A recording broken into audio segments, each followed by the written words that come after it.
to fly from the island to Athens. I had to stay in Athens, and then from Athens to Amsterdam, Amsterdam to Malaga. And when I was there, I was standing in the queue for check-in, and everybody's standing with their masks on and all pensive and worried that there's somebody there. And there was a little girl, and she didn't have a mask on, and I looked at her, and she looked at me, and I smiled, and she smiled and done this, and then she started doing an angry face, so I did an angry face. And she started just playing with me with eye movements, because obviously that's all she could see of me. And I thought, right, this is what I've got to do. I've got to tune into the energy of that child. That child isn't in fear. That child wants to play. So I just really, really tuned into her energy. I went to check in, and they said, right, okay, that's fine. And I was like, am I not over? No, you're okay. That's absolutely fine. Get yourself away. And then obviously it was the first time I'd been around people a lot. And there was this one guy I walked past, and I thought, oh, he's trouble. We went aboard the flight, and he ended up getting stopped, and security got called, and he kicked off and everything. And then there was another guy, and I thought, he's going to cause problems. I need to watch him. And he came and sat right in front of me the whole flight, everything fine until we stood up to land, and he caused a massive big fight on the plane. So I was like, wow, I'm like so in tune here. You know, it was just like ping, ping. And then again, when I was in Amsterdam, again with the cases, but there was a little boy there, and this time I'd done exactly the same with the little boy. Went straight through. The woman even said to me, your cases are really overweight. Next time, if you just make sure they're not, please. Like, well, and then the girl that was in behind me actually got charged for her extra baggage. So it was like I say, it was tuning into that child energy, you know, and that was, you know, it made it, although it was interesting and it was quite tense, I didn't buy into the tenseness, you know. So yeah, it's like I say, this is what we've got to do, tune into that child energy, you know, because it's still playful and it's powerful as well. So right, Capricorn. Whoa, a lot of power in this Capricorn. So,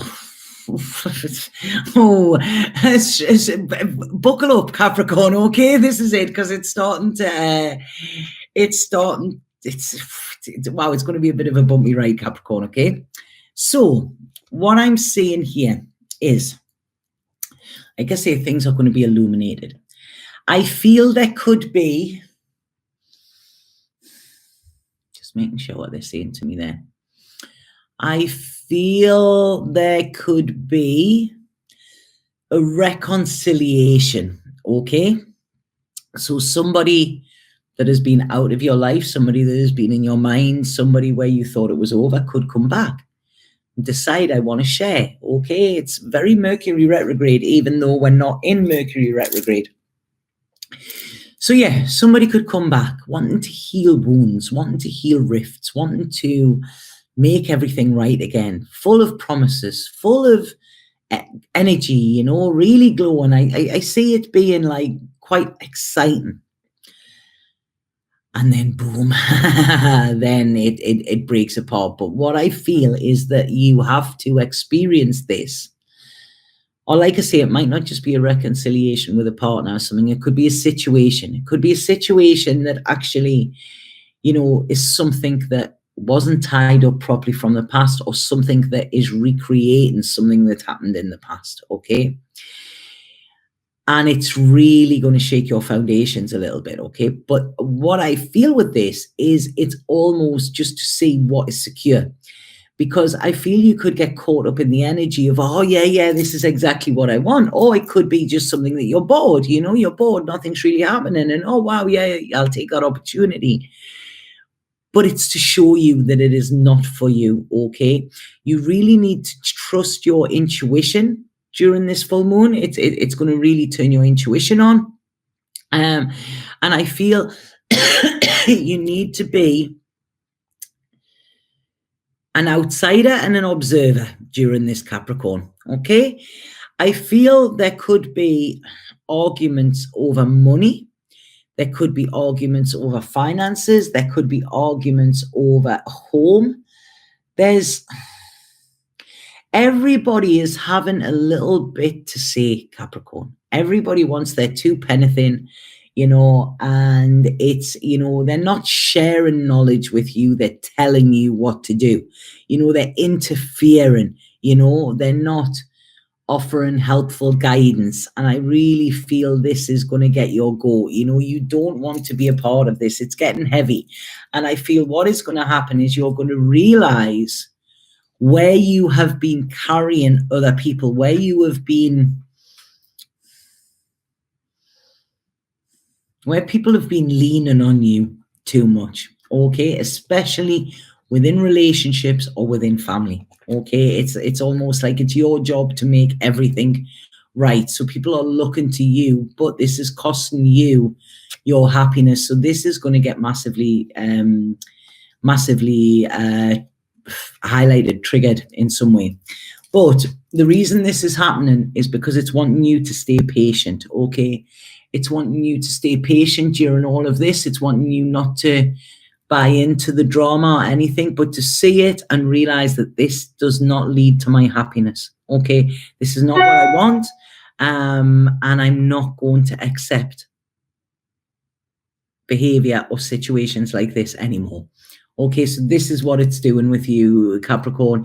It's leading you to happiness, but it's taking you around to all the back alleys and stuff like that with all the rubbish kind of strewn out and stuff like that. You know, it's, yeah, you know, rats running around and everything. It's like it's taking you down that dark hole. But when you go down that and you actually see that, oh, hold on, this isn't where I want to live. You know, it's almost like, you know, living in a ghetto kind of thing. You know, this is like the image I'm getting in my head. When you actually see what is there, it's like the light is being shone in these corners, and suddenly you're like, oh no, that's not what I want. You know, I want to walk over there where everything's cool. So this is what it's showing you. You know, you will be successful in it. But it's asking you to possibly rethink the choices that you've already made. I feel some of you could be thinking about getting married and you might be having cold feet, okay? What I would say is, yeah, them feet are icy, okay? Them feet are icy cold. Take notice of them, you know, because, and I'm not saying this for every Capricorn, but there could be some Capricorns there that, you know, it's, get married in haste and repent at leisure. You know, you might be planning on this nice big wedding, but I feel that the wedding could be over before even the wedding cake is finished. Okay, so it's like, yeah, just hold off, be patient, Capricorn. Right. Okay. Right. So there's that Capricorn, Aquarius.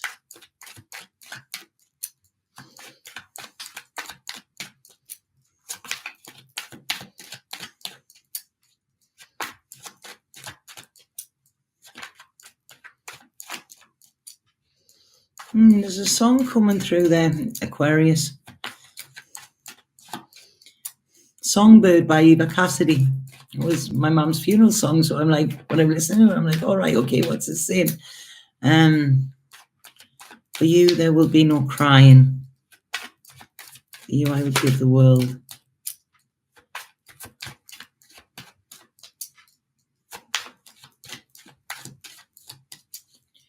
Right, Aquarius, see what's coming up here. Right, okay, Aquarius, this is, sorry, I'm having to say this, what's coming through. I feel this is coming from, there's a male figure from spirit coming through, okay, Aquarius. Okay, Judy, see you later. There's a male, there's a male figure coming through from spirit. I feel this person possibly could have been a Virgo or an earth sign. He was very, very grounded. I feel he either lost his hair or his hair was thinning.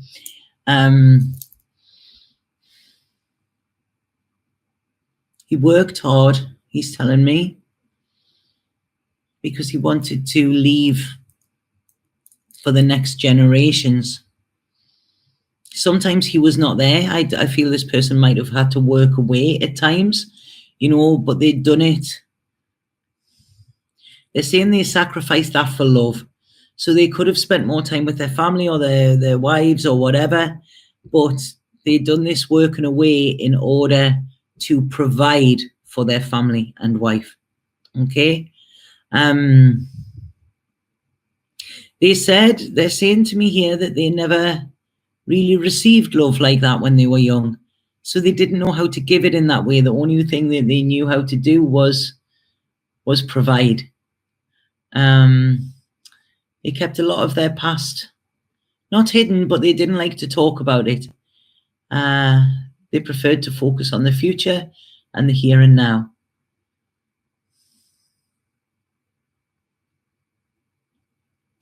Something about Palm Sunday, I'm being shown. I don't know. I'm not very religious. What is Palm Sunday?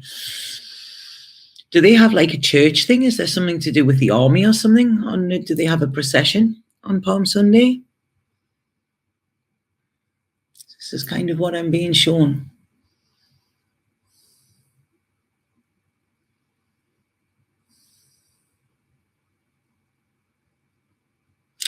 They're saying that they had a big heart, but not everybody always seen this. They were not the really loving kind. However, they always seen everybody else.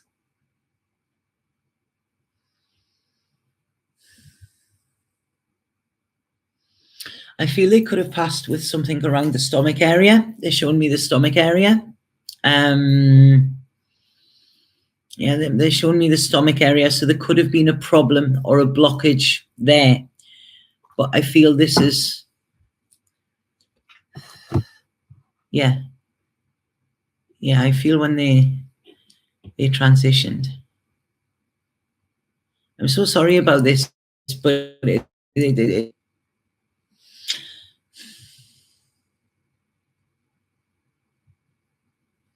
saying there's a dog. I don't know if somebody's got a dog on the earth plane and they're acknowledging the dog. They're watching it here. And they're, those pimples. I feel this could be a puppy because it's very, very playful, and they're saying that they're loving that energy. They wish they had have been as free and as loving. And although their love did not come with conditions, they had conditions for the people that they loved. And they had to stick in and they had to do right.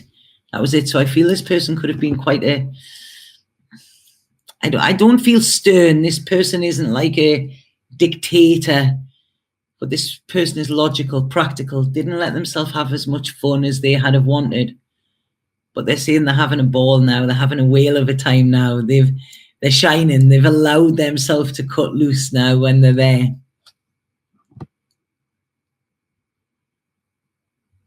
But they're saying their heart is still here and they want to give that. I don't know if there's a grandchild as well, but I don't know if this grandchild dances or sings or does something on the stage, but they're saying it really, they love to see this.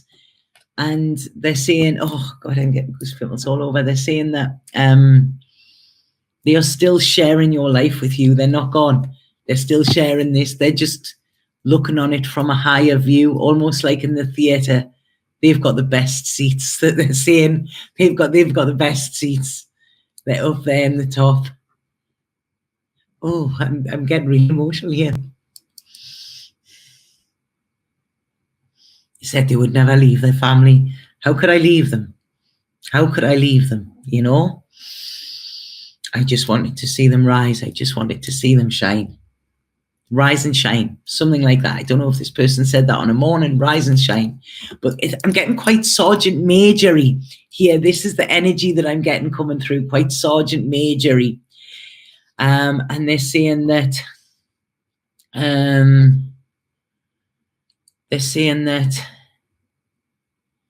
they didn't always trust spirit in life. They weren't a believer. But now they couldn't not believe what they have seen and what they see and what they see that goes on makes them realize that there's so, so much more. And they're happy. They're very, very happy. They think of the past all of the time, but they are happy where they are and they're focusing on the present. There's no disappointment. The disappointment comes from the earth plane, but they're saying, look up to the heavens, look up to the heavens with love, and they will receive it and they will give it as well.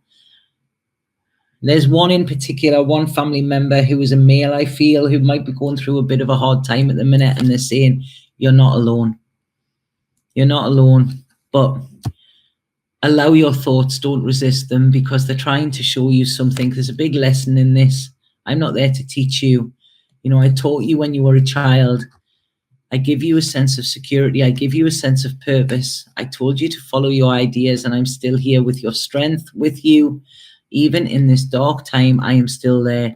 You will stand tall again. You will be the emperor. Just let this time of poverty pass. So I don't know if this is something about money.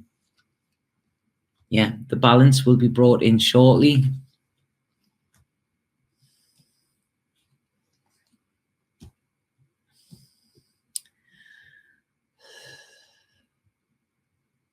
Face the unknown without fear, because that is where clarity is coming. But they're there as well. I don't know if the story A Wonderful Life made sense to them in any way, because I'm getting there that when a bell rings, an angel gets its wings, which is the story of A Wonderful Life. But I feel this man could have been from that era. That's what I'm getting.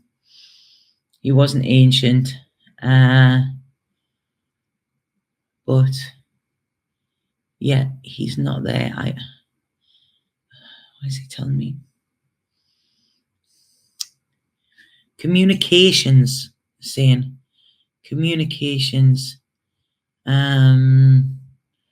Communications. They worked in communications or something. They worked in communicating in some way. Yeah. No, they just want to send a lot of power down. They're doing that, you know, and there's a lot of love. I don't know. I feel this person's wife is still living. And he's like, I made sure she was cared for. I made sure she was taken care of. So I feel this woman has a nice house. There's a garden there as well. And they're talking to me about a shawl that she might put on a nighttime. So a shawl that she wraps herself up. And it's when she puts that, oh God, I'm getting goosebumps. When she puts that shawl on her, he's there with it. He's there. And that's why she finds the comfort with it as well.